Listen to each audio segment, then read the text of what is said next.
बिस्मिल्लाहिर्रहमानिर्रहीम। अस्सलाम वालेकुम नाज़रीन, आप देख रहे हैं अनोखा अंदाज। मैं आपका होस्ट जमाल सिद्दीकी। उम्मीद करता हूं आप खुश खुर्रम होंगे। नाज़रीन इकराम, पाकिस्तान की सियासत में फौज का किरदार और इस वक्त के आर्मी चीफ, हाजिर सर्विस आर्मी चीफ का नाम क्यों आ रहा है और नए आर्मी चीफ का नाम क्यों आ रहा है। अपोजिशन जमातों के धरने को ड्रामा करार दिया जा रहा है, लॉन्ग मार्च को, और इस वक्त की जो बैठकें हो रही हैं, जो पूरा एक मुश्तरका अलामिया है, उसके ऊपर क्या मामलात हैं। कल बिलावल भुट्टो जरदारी ने एक बयान दिया, उस बयान के पीछे ही सॉफ्टवेयर अपडेट हो गया, मगर हमने आपको उससे कबल बता दिया था कि ये बयान जो है वो कॉन्स्पायरेसी है। बिलावल भुट्टो जरदारी के साथ गेम कर दिया गया है, उनकी पॉपुलैरिटी को डिफेम करने के लिए बात की गई थी और बहुत से लोगों ने शायद इससे राजी भी हुए और कुछ लोगों की समझ में अब तक ये बात नहीं आ पाई। मगर अब जो हम आपको बताने चाह रहे हैं वो सनसनीखेज तो है ही है, मगर लम्हा फिक्रिया है उन लोगों के लिए जो ये समझते हैं कि सियासत में जो है वो सब चीजें क्लियर हैं, कोई दूध का धुला नहीं है, ना इमरान खान ना ही अपोजिशन पार्टियां। मगर ये जो मामला आपने फौज को सियासत में घसीटने का किया है, ये बहुत गलत है। फौज हमेशा मुल्क की बका के लिए ओआईसी के बयान के ऊपर सॉफ्टवेयर अपडेट हुआ और फिर मुश्तरका अलामिया भी जारी कर दिया गया। इस वक्त एक्सटेंशन का मामला क्या है। जनरल फैज हमीद, एक जाने माने मारूफ शख्सियत, DGISI की पोस्ट पर रहने वाले और जिन्होंने बड़ा एक अहम किरदार अदा किया तालिबान के मामलात को सेटल डाउन करने में, और अब जो है वो इमरान खान के कितने करीब हैं और अपोजिशन पार्टियां क्या चाहती हैं, जनरल फैज हमीद के हवाले से, और दूसरा जावेद कमर बाजवा के हवाले से। जावेद कमर बाजवा को लगाया किसने था, एक्सटेंशंस किसने दी और अब क्या मामलात हैं, हम इसके ऊपर बात करेंगे। बड़ी सनसनीखेज खबरें हैं। जो नए आने वाले नाज़रीन हैं उनसे इल्तमास करते हैं कि आपने अगर चैनल सब्सक्राइब नहीं किया तो उसे जरूर सब्सक्राइब करें। नाज़रीन इकराम, मामला कुछ इस तरीके से है कि धरना, ये अदम एतमाद की जो तहरीक चलाई गई है, वो तीनों ऐसे लोग शामिल हुए हैं जिनका माजी में कभी भी रवाबित नहीं हुए। दो पार्टियां एक साथ मिली, तीसरी पार्टी नहीं मिली, दो पार्टियां एक साथ मिली, तीसरी फिर नहीं मिली। मगर इस बार ऐसा क्या हुआ कि तमाम अपोजिशन पार्टियां जो हैं वो इस वक्त मिल गई और इत्तेहादी भी दिखने में यही आ रहा है कि वो भी मिल रहे हैं।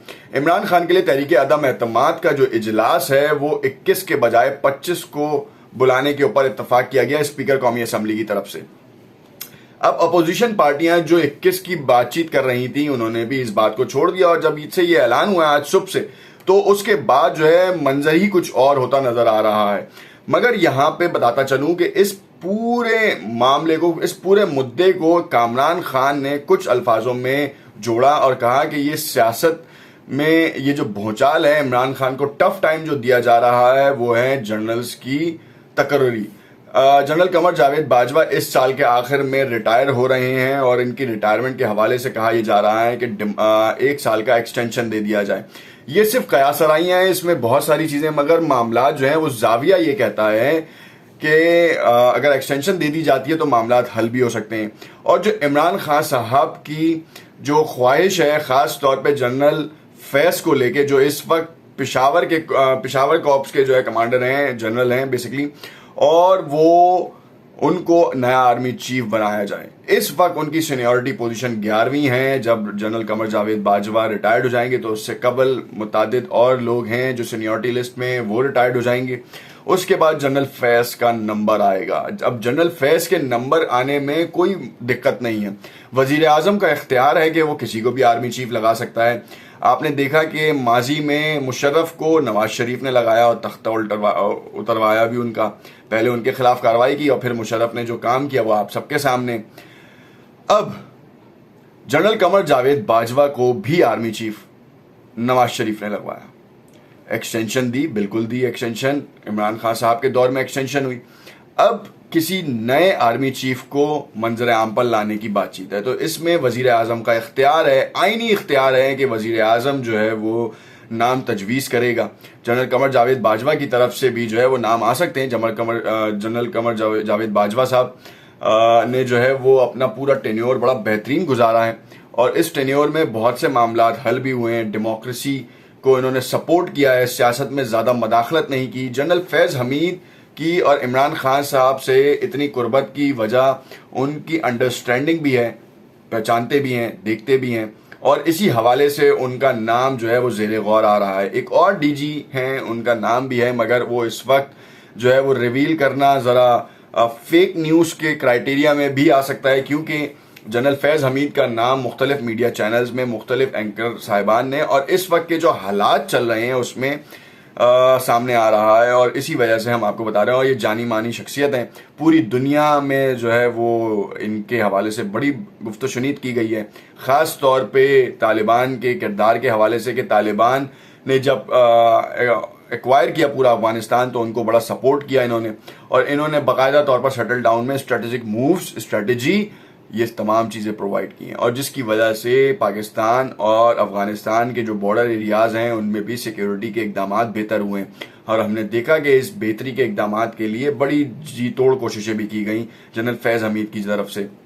तो इसमें कोई शक नहीं कि जनरल फैज़ हमीद जो हैं वो जब तक ISI की कुर्सी पे थे उनको वहाँ से अप्रूवल, उनका प्रमोशन करके उनको पेशावर कॉर्प्स का कमांडर लगाया गया है, और उनकी सीनियरिटी 1 साल उनके होने के बाद general chief of army staff बनने के उनके इम्कानात मजीद रोशन हो जाते हैं, मतलब एलिजिबल हो जाते हैं। तो इसकी वजह से वो एलिजिबल हैं और वो बहुत जल्द इस कुर्सी पर बैठ सकते हैं अगर इमरान खान साहब चाहें, क्योंकि इमरान खान साहब की नज़रों का और आंखों का तारा तो हैं मरियम नवाज, मौलाना फजलुर रहमान, आसिफ अली जरदारी साहब, बिलावल भुट्टो साहब। इन्होंने मुतअद्दिद बार इमरान खान को एम्पायर की उंगली के इशारे के हवाले से बहुत ज़्यादा लताड़ा गया है, फ़ौज को जो है वो सियासत में घसीटा गया है, मगर फ़ौज सियासत में उस वक्त घुसती है जब मुल्क की बका का मामला होता है। जैसे बिलावल भुट्टो जरदारी साहब ने एक बयान दिया, उस बयान के बाद जो है वो फ़ौज ने डेफिनेटली उसके ऊपर एक्शन लिया, जिसके बाद मुश्तरका अलामिया जारी हुआ और OIC के हवाले से, क्योंकि ये पाकिस्तान की सालमियत, पाकिस्तान की बका, जैसे हम पहले बता चुके हैं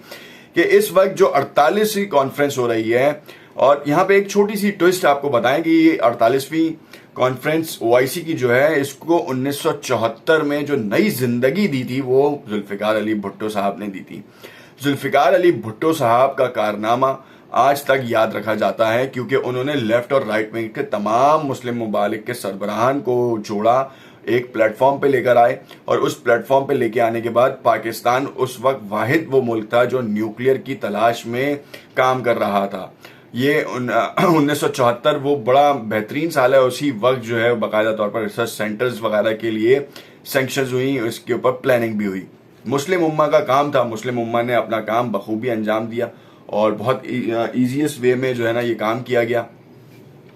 और ये हमने देखा बिलावल भुट्टो जरदारी साहब के मैं आपको फिर कहूँगा कि उनकी बुर्दबारी पे बड़ा सवालिया निशान तो है ही है, मगर उनको ये अल्फाज शहबाज शरीफ साहब की तरफ से दिए गए जो मुतादिद खबरें गर्दिश करती आ रही हैं। अब इसमें तस्दीक कितनी है ये अब से आने वाले कुछ दिनों में जब इनके दरमियान खलिशें पैदा होंगी तो कोई ना कोई इसमें से रिवील कर देगा, और फिर हमें ये देखना है कि हम किस साइड पे खड़े हैं, क्या हम इमरान खान साहब के साथ हैं या फिर उनके अगेंस्ट हैं। और फौज हर लिहाज से हर मामले में मुल्क का दिफा करती रहेगी, चाहे आर्मी चीफ कोई भी बने। देखते रहिएगा अनोखा अंदाज। कमेंट में अपनी राय से जरूर आगाह कीजिएगा। शुक्रिया।